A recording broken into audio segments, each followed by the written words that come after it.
আমরা লিখিতভাবে প্রধান নির্বাচন কমিশনার বরাবর নির্বাচনকে সুষ্ঠু করার জন্য 18 দফা দাবি সুলিখিতভাবে ওনার কাছে আমরা উপস্থাপন করেছি এবং 18 দফার সবগুলো বিষয়ই দীর্ঘ সময় ধরে আমরা সেগুলো ব্যাখ্যা বিশ্লেষণ করেছি। প্রধান নির্বাচন কমিশনার এবং তার পক্ষে কমিশনার বৃন্দ আমাদের প্রশ্নের এবং আমাদের দাবিগুলোর ব্যাপারে তারা আরো ক্লারিফিকেশন দিয়েছেন, কি কি পদক্ষেপ তারা নিচ্ছেন, তাদের সামনে কি কি চ্যালেঞ্জ আছে, কি কি টেকনিক্যাল অসুবিধা আছে, আর কি কি সম্ভাবনা আছে, সেগুলো যেমন তুলে ধরেছেন, তেমনি রাজনৈতিক দলগুলোর সহযোগিতার যে প্রয়োজন, বিশেষ করে জামাত ইসলামের কাছেও তারা সহযোগিতা কামনা করেছেন। এই সব আলোচনাই কিন্তু খুবই খোলামেলা এবং সৌহার্দ্যপূর্ণ আন্তরিক পরিবেশে অনুষ্ঠিত হয়েছে এবং আমরা ওনাদের আলোচনায় অন্তত আন্তরিকতার দিক থেকে আমরা সন্তুষ্ট যে ওনারা প্রচেষ্টা চালাচ্ছেন এবং প্রচেষ্টা চালাবেন। কিছু বাস্তব চ্যালেঞ্জ ওনাদের সামনে রয়েছে আমাদের এই 18 দফার সবগুলো বাস্তবায়নের ব্যাপারে। তবে আমরা এটা জোর দিয়েছি যে এই দাবিগুলো যত কষ্টই হোক, নির্বাচন কমিশন এবং সরকারের যৌথ প্রচেষ্টায় এবং আমরা যারা পলিটিক্যাল পার্টি এবং স্টেক হোল্ডার যারা আছি, আমরা বলেছি we are always ready to give all kinds of cooperation two election commission. আমরা দিতে থাকবো, কিন্তু সেই নির্বাচনটা আমাদেরকে সুষ্ঠু করতে হবে। স্পেশালি আমরা 18টা দফার মধ্যে গণভোটকে জাতীয় নির্বাচনের আগে করতে হবে এবং সেটা আগামী নভেম্বরেই এই নির্বাচনটা সম্পন্ন করতে হবে। কারণ বিস্তারিত ওখানে আমরা ব্যাখ্যা করেছি, সে বিস্তারিত প্রয়োজন নেই। এখানে সংক্ষেপ কথা হলো যে জাতীয় সনদ যে তৈরি হচ্ছে, জুলাই জাতীয় সনদে যে সমস্ত বিদ্যমান রাষ্ট্র কাঠামোকে পরিবর্তন করে যে সংস্কারগুলোর ব্যাপারে আমরা ঐক্যমত হয়েছি, জাতিকে তো সেটা জানতে হবে, জানার পরেই না তারা হানা ভোট দেবে। তো সেটা যদি একই দিনে ভোট হয়, ভোটাররা তো জানতে পারলো না। ডিউ টু দ্যাট কজ আমরা বলেছি যে সংস্কার এবং জাতীয় সনদের বিষয়গুলো ইলেকশন কমিশনকে পাবলিক করতে হবে, তারা ওয়েবসাইটে দেবেন, জনগণ জানবে, ভোটাররা সিদ্ধান্ত নেবে এবং সেটা নভেম্বরই হচ্ছে উপযুক্ত সময়। একই দিনে ভোট হলে নির্বাচন কেন্দ্রে সহিংসতা হতে পারে, 2-4টা কেন্দ্রে ভোট বন্ধ হতে পারে। তো জাতীয় নির্বাচন প্রতীক প্রার্থীর দ্বন্দ্বে ভোট বন্ধ হলে তাহলে গণভোটের দশাটা কি হবে? একই দিনই তো ভোট হবে, একই কেন্দ্রেই তো হবে, একই ভেন্যুতেই তো হবে, ভোট কাস্টিং কমে যাবে। এই সমস্ত অনেক টেকনিক্যাল প্রবলেম আলোচনা হয়েছে। ওনারা এগুলোর ব্যাপারে ওনারা কোনো নেতিবাচক কথা বলেননি, আমাদের কথা ধৈর্যের সাথে শুনেছেন, আমাদের যৌক্তিকতার কথাগুলো ওনারা বিবেচনায় নিয়ে ওনারা মনে হচ্ছে যে আমাদের কথার প্রতি ওনারা কনভিন্স হয়েছেন। নেক্সট আমরা বলেছি যে খুব দুর্ভাগ্য আমাদের যে গণপ্রতিনিধিত্ব আদেশ সম্প্রতি উপদেষ্টা পরিষদে যেটা সংশোধন হয়েছে, তার মধ্যে অন্যতম একটা বিধান হচ্ছে যেটা ইলেকট্রাল প্রসেস যে রিফর্ম কমিশন তারাও সুপারিশ করেছিল যে প্রত্যেকটি রাজনৈতিক দল তার জন্য নির্ধারিত প্রতীকেই তিনি নির্বাচন করবেন। কিন্তু বাংলাদেশের পলিটিক্যাল কালচারের কারণে জোটবদ্ধ রাজনীতির একটা কালচার রেওয়াজ আমাদের আছে, সেটা করার ক্ষেত্রেও নির্বাচন ব্যবস্থা সংস্কার কমিশন বলেছে যে জোট হতে পারবে, কিন্তু প্রতীক হবে জোটবদ্ধ প্রত্যেক দলের স্ব দলের নির্ধারিত প্রতীকে তাদের ভোট করতে হবে, তার প্রতীক বাদ দিয়ে অন্য কোনো দলের প্রতীকে ভোট করা যাবে না। এটা লাস্ট ইলেকশন যে ইলেকট্রাল প্রসেস যে রিফর্ম কমিশন তারা এই সুপারিশটা করেছে এবং উপদেষ্টা পরিষদে এই সংশোধনটা অনুমোদিত হয়েছে।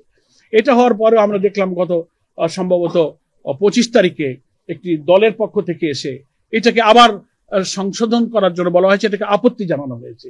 ইভেন লেভেল প্লেইং ফিল্ড লঙ্ঘন করে খুবই দুঃখজনকভাবে একটা তথ্য ওনারাই এখানে প্রকাশ করেছেন। ওনাদের দলে যে প্রতিনিধি এখানে এসেছিলেন 25 তারিখে, মিডিয়াতে এসেছে, আপনারা হয়তো তার সাক্ষী আছেন, ওনারা বলেছেন যে এই সংশোধনটা পরিবর্তন করতে হবে, আমাদের দাবি মানতে হবে। এটা আমাদের এক নেতার সঙ্গে একজন উপদেষ্টার কথা হয়েছে, একটা জেন্টলম্যান এগ্রিমেন্ট হয়েছে। আমরা খুব বিশ্বাসের সাথে আজকে চিফ কমিশনারকে বলেছি যে লেভেল প্লেইং ফিল্ড ভঙ্গ হওয়ার এর চেয়ে আর মানে কি বলবো ন্যাকেট উদাহরণ আর কি হতে পারে, যে এটা একটা কমিশনের সিদ্ধান্ত, উপদেষ্টা পরিষদের সিদ্ধান্ত সংশোধন হয়ে গেছে, তারপরে কি একজন উপদেষ্টা একটা দলের নেতার সাথে জেন্টলম্যান এগ্রিমেন্ট করতে পারে সেটা সংসদের ব্যাপারে, যেগুলো এত পলিটিক্যাল পার্টির সাথে জড়িত, জাতির সাথে জড়িত, সুষ্ঠু ভোটের সাথে জড়িত? এটা ওনারা শুনেছেন। আমরা এটার উপরে ঘোর আপত্তি দিয়েছি যে এটা কোনো ক্রমে সংশোধন করা যাবে না। সংশোধিত যে বিধান আছে সেই বিধানের ভিত্তিতে নির্বাচন হতে হবে। তারপরে সিসি ক্যামেরা বুথগুলোতে স্থাপন করা, ওনারা চেষ্টা করছেন, এর অনেক টেকনিক্যাল এবং ফিনান্সিয়াল চ্যালেঞ্জ সেগুলো ওনারা ফেস করার কলাকৌশল খুঁজছেন, এবং আরো অনেক ব্যবস্থাগুলো নিয়ে আমরা আলোচনা করেছি। আইন শৃঙ্খলা পরিস্থিতি এবং লেভেল প্লেইং ফিল্ড, আমাদের সকল রাজনৈতিক দল যেন নির্বাচনের মাঠে সমান অধিকার, সমান সুযোগ সুবিধা, যা ইলেকশন কমিশনে, নির্বাচনী আইনে, আরপিওতে যা যা দলের জন্য প্রযোজ্য, সবাই যেন সমানভাবে ভোগ করতে পারবেন, এগুলো আমরা অনেক কথাগুলো তুলে ধরেছি। আর একটা কথা আমরা বলেছি যে নির্বাচন প্রক্রিয়ার সাথে সংযুক্ত যারা কর্মকর্তা কর্মচারী থাকবেন, প্রিজাইডিং, পলিং, ইভেন আনসার, অন্যান্য, তারা যেন ভোট দিতে পারেন, তাদেরকে, হ্যাঁ, এবং তারা ভোট দেবেন, তাদেরকে পোস্টাল ব্যালটে তারা যেন ভোট দিতে পারেন। আর প্রবাসী ভোটার যারা 1 কোটির উপরে, যে ভোটারের ব্যাপারে প্রথমেই জামাত ইসলামী ইলেকশন কমিশনে আমরা দাবি করেছিলাম রিটেন, এবং নীতিগতভাবে তারা একমত হয়েছিলেন, এবং তারপর থেকে আমরা ইলেকশন কমিশনের প্রতি কৃতজ্ঞ যে তারা এই প্রক্রিয়া অব্যাহত রেখে এখন একটা পরিণত জায়গায় দিয়ে যাচ্ছেন, এবং সেই প্রবাসী ভোটাররা ভোট দেওয়ার ব্যাপারটা যেন সহজ প্রক্রিয়া দিতে পারে, কোনো জটিল না হয়। হয় তাদের একটা পাসপোর্ট অথবা এনআইডি কোনো একটা কপি থাকলে তারা যেন ভোটটা ইজিলি দিতে পারেন। তো এই ব্যাপারে ওনারা আশ্বস্ত করেছেন যে আমরা এই ব্যাপারটা সহজ করে এটা তারা চেষ্টা করছেন। আর প্রশাসন নিরপেক্ষ থাকা, ইলেকশন অবজারভার যে সমস্ত সংগঠন বা সংস্থা থাকবে, তাদের পলিটিক্যাল কানেকশন যাচাই করে যেন তাদেরকে নিযুক্ত করা হয়। আর কি সিসি ক্যামেরার ব্যাপারটা বলেছি যে সকল নির্বাচনী বুথে সিসি ক্যামেরা স্থাপন করতে হবে। আমরা তো এই নির্বাচন ব্যবস্থার সংস্কার কমিশনের প্রস্তাবকে মেনে নিয়েছি, তারপরে উপদেষ্টা পরিষদে এটা সংশোধিত হয়েছে, ফলে আমরা তো সংশোধনটাই মেনে নিয়েছি, বরং যারা আপত্তি করছেন তারা সংশোধনের বিরোধিতা করছেন, আমরা বিরোধিতা করছেন। আমরা এই সংশোধনের উপরেই বহাল থাকতে বলছি, বরং এটা আপত্তি দেওয়াটাই হয়েছে প্রবলেম। ওখানে মানছেন কেন? যখন নির্বাচন ব্যবস্থার যখন সংস্কার কমিশন আলোচনা হবে তখন তো ওনারা আপত্তি দিতে পারতেন, রিটার্ন আলোচনা হতে পারতেন, অনেক প্রক্রিয়া তো ছিল, কিন্তু সেখানে মানা হলো, উপদেষ্টা পরিষদের মিটিং হয়ে গেল, তারপরের দিন চিঠি দিয়ে বলছেন যে না, এটাকে সংশোধন করতে হবে। আমরা মনে করি এটা একটা অ্যালার্মিং, যে লেভেল প্লেইং ফিল্ড লঙ্ঘন করার এই প্রবণতা ইলেকশনের 4 মাস আগে, এটা আমাদের সুষ্ঠু নির্বাচনের জন্য একটা অশনি সংকেত। আমরা আবেদন জানাবো দেশবাসীকে, আমাদের বন্ধু রাজনৈতিক সংগঠন, সহযোদ্ধা, ফ্যাসিবাদ বিরোধী আন্দোলন যেন একসাথে রাজনীতি করেছি, আমরা যেন আগামী নির্বাচনটা নিরপেক্ষ করতে ব্যক্তি দলের ঊর্ধ্বে উঠে দেশ এবং জাতির স্বার্থকে বড় করে দিই। আজকে পিআর নিয়ে কিছু বলছেন কিনা আপনারা? না, পিআর আমাদের কোনো সাবজেক্ট ছিল না আজকে। পিআর থেকে আপনারা সরে গেছেন? নো, এই দাবির উদ্দেশ্যে আমাদের কর্মসূচি অব্যাহত আছে। আমরা রেফারেন্স দিয়েছি 17 দিন, 21 দিনও প্রিভিয়াসলি আমাদের গণভোটের রেফারেন্স আছে, উদাহরণ আছে। ওনারা এ ব্যাপারে নিজেদের অক্ষমতার কথা, কোনো চ্যালেঞ্জের কথা করেননি, নেগেটিভ কথা বলেন। যদি গণভোট আয়োজন না করে সরকার বা কমিশন, সেই ক্ষেত্রে আপনাদের অবস্থান কি হবে? সেটা তো তখন দেখা, এত কথা আপনি 2 মাস আগের কথা এখন কি করে বলবেন? সময় সব বলে দেবে। কিছুদিন আগে বিএনপি